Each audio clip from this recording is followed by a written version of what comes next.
Senhor presidente, senhoras e senhores senadores, queridos amigos e amigas que nos ouvem e nos assistem pela TV Senado. Senhor presidente, senhores senadores, permitam-me trazer a esta tribuna uma breve reflexão sobre um aspecto que, por inédito, ainda não sabemos aquilatar o seu alcance. Refiro-me aos efeitos que vêm sendo criados com o crescimento de uma certa mentalidade punitiva e justiceira que se criou nos últimos anos a partir das ações desencadeadas por inúmeras operações policiais. Partilho a opinião do ex-presidente do Supremo Tribunal Federal, ministro Aires Brito, de que as operações ganharam autonomia própria, o que é saudável e desejável. Vale dizer, nenhuma força política pode deter os avanços que a sociedade aplaude e apoia. Mas devemos estar alertas para alguns efeitos que corroem valores da política, quando não criminalizam a própria política. O combustível da política é o diálogo. Para haver diálogo, há que haver confiança. Temos assistido nos últimos dias à ruptura desse princípio elementar, com a divulgação de conversas reservadas, reveladas a partir do gesto mais abjeto de traição e quebra de confiança.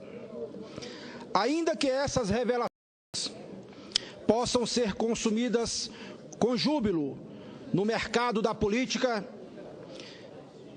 elas apontam para algo preocupante, que deveríamos cuidar com a atenção que dedicamos aos fundamentos da civilidade mínima que garante a sobrevivência das diferenças.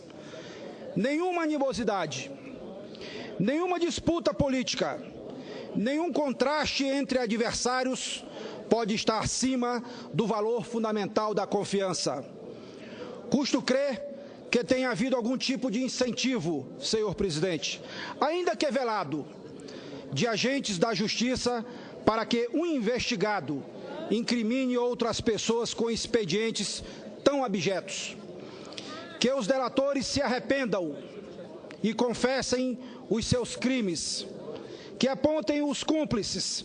Tudo isso é desejável, mas não é cabível que, em nome de uma higienização da política, se afrontem valores nos quais se assenta toda a nossa concepção de sociedade.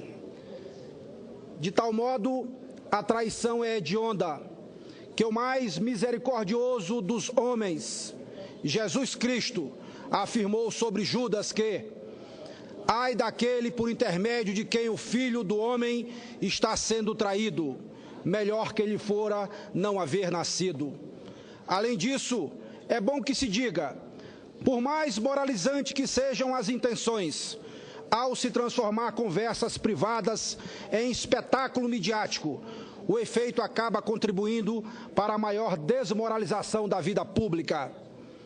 Sem contar o flagrante desrespeito ao artigo 5º da Constituição, que diz expressamente que são invioláveis a intimidade, a vida privada, a honra e a imagem das pessoas.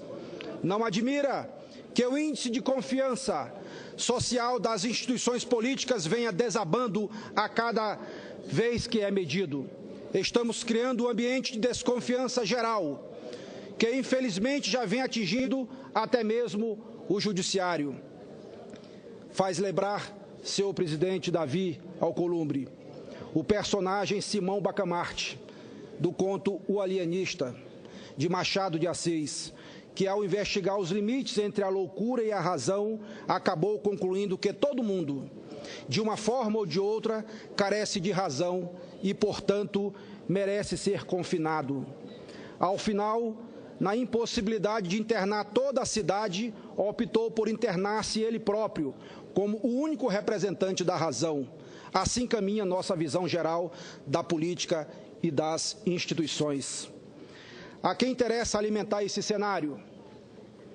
senão aqueles que pregam saídas autoritárias. Quando permitimos que os valores da política sejam rebaixados, estamos abrindo as portas para soluções messiânicas, para o esgarçamento das relações sociais. Repito, a política se faz com valores, não apenas com a administração de obras e de projetos. Não pode haver política sem uma utopia partilhada e sem uma ética validada na experiência. O ambiente que estamos vivendo, infelizmente, corrói essas premissas. Precisamos devolver à política essa dimensão que a torna um imperativo da vida em sociedade. Não podemos, finalmente, eu digo para concluir, senhor presidente, não podemos nos regozijar com o clima punitivo, ainda que atinja adversários políticos, pois as vítimas somos todos nós, cidadãos brasileiros. Ao afrouxarmos o respeito aos princípios constitucionais, estamos enfraquecendo o bem maior, que é a nossa democracia, de tal modo que, respeitosamente, contrariando aquilo que disse há pouco o meu antecessor, contrastando o que disse há pouco o meu antecessor, por quem tenho muito respeito, senador Telmário, que é adversário político do senador Romero Jucá. Lá no meu Maranhão, fazemos política também no campo oposto ao do senador Sarney. E eu não me regozijo com o que está acontecendo. Os adversários têm que se respeitar e podem até ser amigos. Política se constrói unindo as pessoas, não separando as pessoas. Eu, sinceramente, do que ouvi, como todo brasileiro, em relação àqueles áudios que envolvem o senador Sarney, o senador Renan, até onde eu ouvi, não vi nada que possa justificar medida tão drástica. Espero, sinceramente, que todos eles possam responder o quanto antes para provar suas inocências. Agora, senhor presidente, senhoras e senhores senadores, se já é grave essa prática de ouvir as pessoas de forma clandestina, comprometendo a confiança e, consequentemente, o diálogo que pode levar à negação da política, porque, como disse, política se faz com diálogo e para haver diálogo é preciso confiança. Se essa prática já é execrável, já é condenável,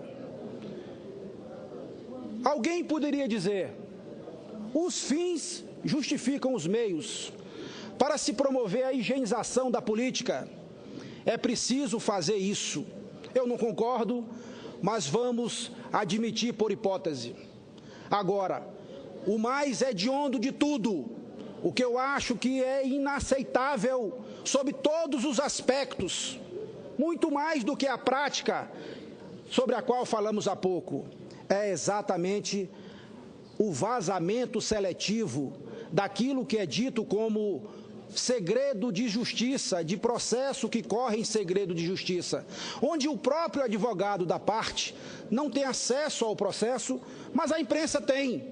Parte da imprensa tem, muitas vezes, e aí de forma seletiva é divulgado notícias e que levam a essa sensação que traz constrangimento, inclusive, a esta casa, como foi dito, a mais antiga e a mais importante da nossa República.